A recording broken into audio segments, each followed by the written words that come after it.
Olá! Hoje a gente começa a nossa semana do anticoncepcional. A intenção dessa semana é levar informação sobre todos os métodos disponíveis para que a gente tenha mais clareza sobre essas medicações que, ao mesmo tempo que fazem parte do nosso dia a dia, ainda geram muitas dúvidas, muitos tabus, muitos mitos. Então, é com essa intenção que a gente vai conversar um pouquinho sobre cada método. Antes da gente começar, é importante dar 2 recados. O primeiro é que eu não tenho nenhum conflito de interesse, nenhuma associação direta com nenhum tipo de indústria farmacêutica. Então, a gente pode conversar livremente, sem nenhum viés. E outra coisa é que, assim, anticoncepcionais não são medicações que podem ser automedicadas. A gente não pode escolher o nosso anticoncepcional sozinha, de acordo com informações da internet, informações das nossas amigas, das nossos familiares. Existe dentro da Organização Mundial da Saúde um segmento que cuida só dos critérios de elegibilidade dos anticoncepcionais, ou seja, decidindo quem pode usar o quê, quais anticoncepcionais são seguros para cada situação. Então, no anticoncepcional, não é tudo para todo mundo. Então, embora a gente vá falar sobre todos os métodos disponíveis, isso não quer dizer que eles estejam disponíveis para todas as pacientes. Então, sempre antes de tomar sua decisão final, de definir qual é o anticoncepcional que você vai escolher, é importantíssimo conversar com o seu ginecologista. E nada mais justo do que a gente começar com o método que é mais conhecido aqui no Brasil, mais utilizado, que é a pílula anticoncepcional. Existem 2 grandes grupos de pílula anticoncepcional, a gente já viu isso no post anterior, que são as combinadas, que têm estrogênio e progesterona, e as que só têm progesterona. Qual que é a ideia do anticoncepcional? Quem são esse estrogênio e progesterona, né? São hormônios que o ovário produz, que no anticoncepcional eles estão na sua forma sintética, e a ideia é a gente levar para o nosso corpo o produto do ovário já pronto. Então, é como se o ovário olhasse para aquele anticoncepcional e pensasse, bom, se já está tudo pronto aqui, significa que eu não preciso trabalhar, eu não preciso ciclar. Então, a gente fala que as pílulas são anovulatórias. Elas impedem que o ovário passe pelo ciclo menstrual, impedem que o folículo dominante saia do ovário e, portanto, a gente não ovula usando esses métodos. Se a gente não ovula, não existe o encontro do óvulo com o espermatozoide, então, teoricamente, a gente está protegida contra a gestação. Então, todas as pílulas são consideradas anovulatórias. Vamos começar conversando, então, sobre as pílulas combinadas, que são aquelas mais utilizadas. Em todas as pílulas combinadas, então, a gente vai ter um estrogênio e uma progesterona. O que muda entre elas, então? A maioria usa o mesmo estrogênio. Ele é chamado de etinilestradiol. E o que muda entre elas é a dose. Antigamente, para vocês terem uma ideia, a dose usada do etinilestradiol era de 50 microgramas. Hoje em dia, essa dose já nem existe mais. A gente trabalha com doses de 35, 30, 20 e até 15 microgramas. Todos eles são considerados anticoncepcionais de baixa dose. Os de 15 a gente chama de baixíssima dose. E a intenção de abaixar cada vez mais a dose e mudar cada vez mais a composição do anticoncepcional nos últimos 50 anos é a gente manter a eficácia e interferir cada vez menos com o nosso metabolismo, com o funcionamento do corpo em geral. Então, hoje, o nosso cenário é esse, né? Doses de 35, de 30, de 20 e de 15.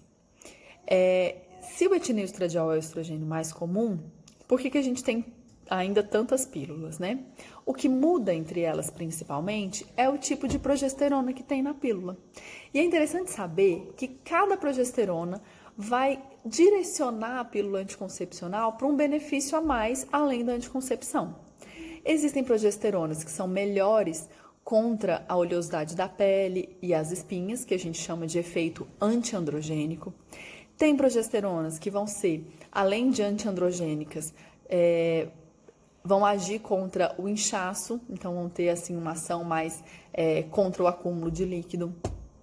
Existem progesteronas que, ao contrário, vão ter ação um pouco mais androgênica, para não interferir tanto em lubrificação vaginal ou para pacientes que precisam melhorar esse aspecto. Então, para cada necessidade da paciente, além da anticoncepção, a gente tem um estrogênio e uma progesterona específica que vai dar mais certo com essa paciente, tá? Então, falando sobre os métodos que têm etinil estradiol, a gente tem várias composições. O que surgiu primeiro foram as pílulas que tinham 21 comprimidos com pausa de 7 dias. A intenção é a gente mimetizar um ciclo de 28 dias, né? Então, são 21 dias tomando o anticoncepcional e 7 dias de pausa, e a menstruação acontece nessa pausa. Importante saber que a menstruação durante o uso da pílula anticoncepcional acaba sendo uma simulação. Lembra, a gente não está ovulando. O ciclo menstrual de verdade não está acontecendo.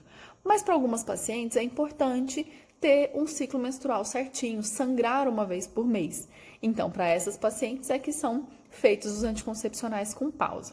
Então, a gente tem esse modelo, né? 21 comprimidos com pausa de 7 dias. A depender da composição, a gente também tem modelos com 24 comprimidos e pausa de 4 dias. Com o passar do tempo, a gente começou a ver que essa história da pausa pode causar confusão em algumas pacientes.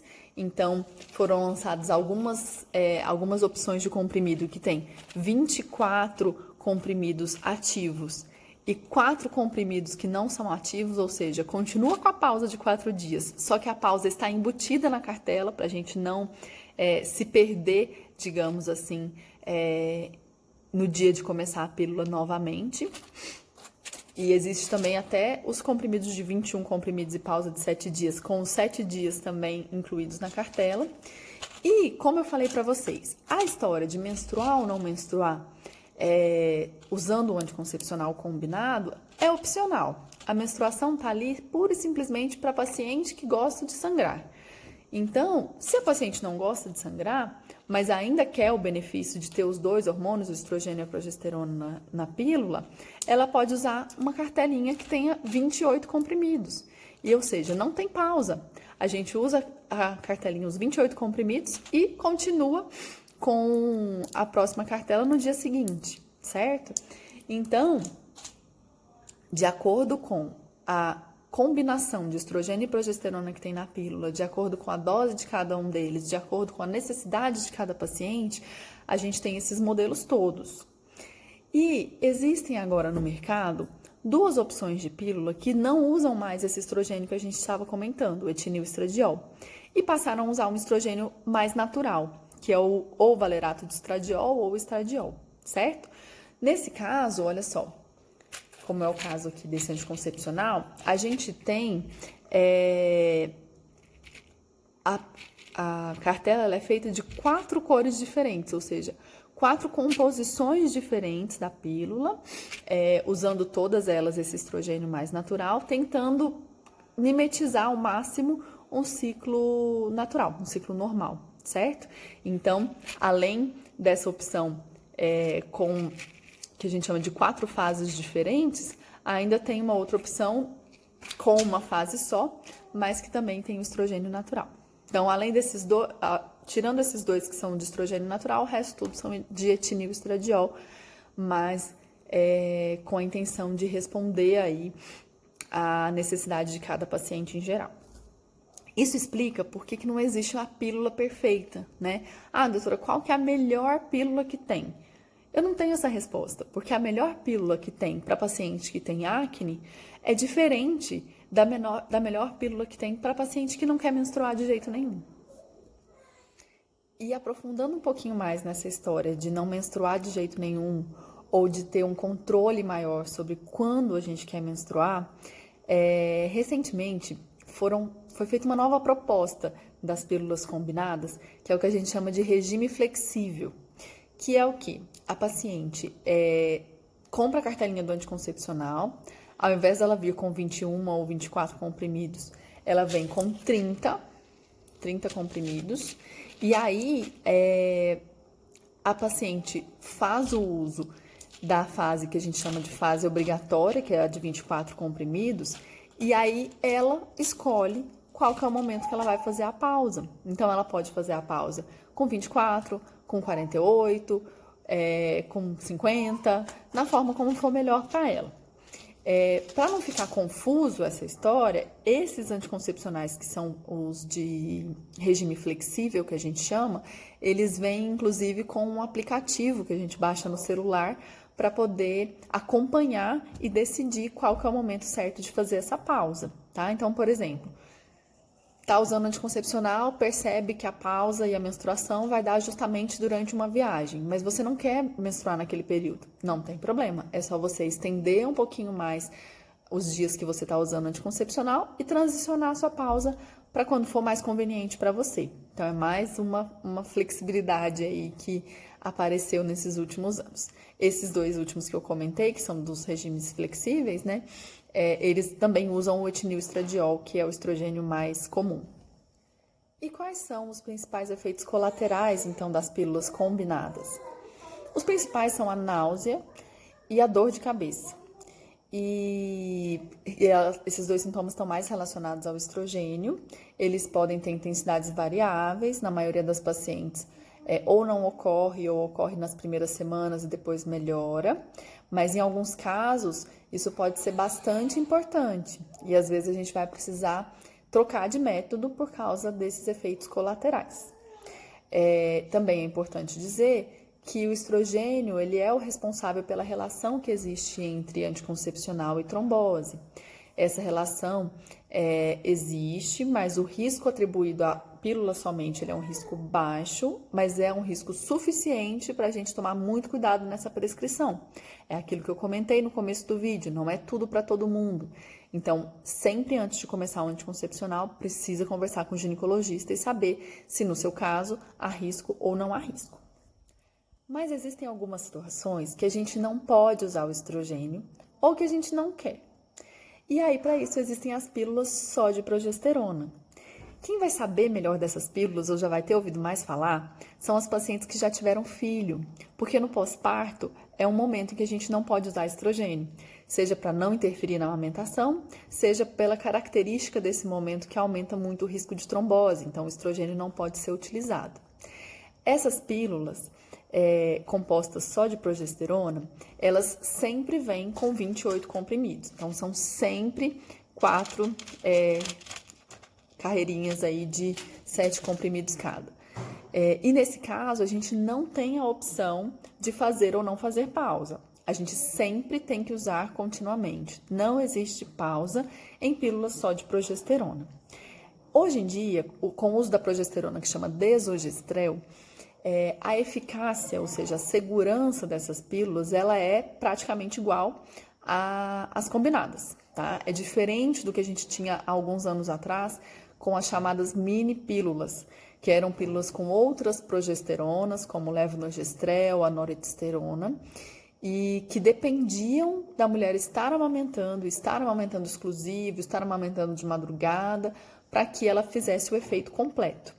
Então, se a gente usa desogestrel, que é a mais utilizada hoje em dia, qualquer mulher pode usar, independente de ser pós-parto, amamentando ou em qualquer outro momento da vida.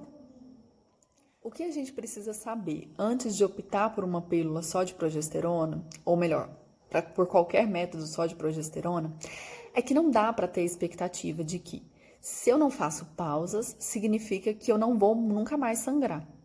Na verdade, dos efeitos colaterais, dos problemas que podem aparecer com o uso da progesterona sozinha, é o fato de que a gente pode ter sangramentos irregulares, que a gente chama de escapes menstruais.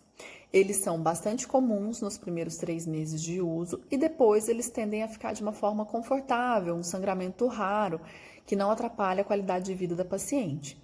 Então, é importante saber sobre esse padrão de sangramento e já estar preparada para ele, para não se decepcionar com a pílula e não querer desistir logo que está no início do tratamento. Agora, algumas informações que valem para todas as pílulas. Com relação à eficácia, então, a gente sempre divide nos anticoncepcionais a eficácia, ou melhor, a taxa de falha deles em 2 grupos, que é a taxa de falha com uso real, que é o que a gente realmente vê na prática, e a taxa de falha com o uso ideal, que é aquele uso perfeito. As pílulas dependem muito da nossa disciplina. Elas vão funcionar se a gente não esquecer de tomar, se a gente tomar corretamente, se a gente ficar atenta com relação a acontecimentos de diarreias e vômitos logo depois que a gente toma, podendo eliminar a medicação, e tomar cuidado com as interações medicamentosas, que são raras, mas podem acontecer. Então, é um método que depende muito da gente. Isso faz com que as taxas de falha com o uso ideal, com o uso perfeito das pílulas, sejam elas combinadas ou só de progesterona, gira em torno de 0,3%, ou seja, falha muito pouco. Só que o que a gente vê na prática é que essa taxa de falha gira em torno de 6 a 9%, porque a gente esquece, a gente muda o horário de tomada, a gente não se adapta, enfim. Então, para optar pela pílula anticoncepcional, a gente também tem que fazer o compromisso com a disciplina de tomar direitinho. E, por fim, uma última pílula que a gente precisa conversar, que também causa muita confusão e muita dúvida, é a pílula do dia seguinte, né? A gente tem, hoje em dia, o método mais eficaz de contracepção de emergência, ou seja, de pílula do dia seguinte, é uma dose única de levonorgestrel, que é uma progesterona, numa dose bastante alta, de 1,5 gramas. Falando assim, parece que é uma pílula assim, de um tamanho gigantesco que vai causar um enorme estrago. Mas, eu trouxe ela aqui para vocês. Essa senhorinha aqui. Uma única pílula que precisa ser usada o mais rápido possível depois da relação sexual desprotegida e no máximo até 72 horas. Ela não é um método para ser usado com frequência, é só em situações de emergência, porque a função da pílula do dia seguinte é impedir ou adiar uma ovulação que estava prestes a acontecer. Se no momento da relação sexual minha ovulação já aconteceu, por exemplo, eu não estou usando nada de anticoncepcional, eu ovulei de manhã, tive minha relação sexual à noite, a pílula do dia seguinte não vai me ajudar em nada. Mas se essa ovulação não aconteceu ainda, ela vai impedir que aconteça enquanto o espermatozoide estiver vivo ali no ambiente da trompa, certo? Então, é mesmo para situações de emergência, situações em que a gente teve relação tendo esquecido muitos dias da pílula, ou situações em que a camisinha não funcionou, ou situações situações de vitimização sexual, a gente usa isso nos nossos protocolos hospitalares também, mas é realmente uma situação de exceção. Se você está precisando da pílula do dia seguinte com uma frequência grande, se você já usou aí mais de uma vez nesses últimos meses, é um sinal de alerta de que você precisa repensar o seu planejamento reprodutivo, porque você está correndo riscos, né? Bom, e por hoje é isso. Não se assustem, hoje o dia da pílula é o dia mais extenso, é o dia que tem mais informação. Com certeza a gente não conseguiu abordar tudo desse universo, mas eu espero ter contribuído um pouquinho para que vocês entendam melhor o que é esse remédio, o que é essa medicação. E a partir de amanhã a gente vai falar sobre os outros métodos de forma um pouquinho mais rápida, porque vai ser um pouquinho menos opções aí medicamentosas, mas deixe suas dúvidas e se de repente você não conseguiu identificar entre as explicações qual que é o tipo de pílula que você está usando, manda para mim, eu consigo esclarecer isso para vocês também, certo? Espero vocês amanhã e qualquer dúvida eu estou à disposição.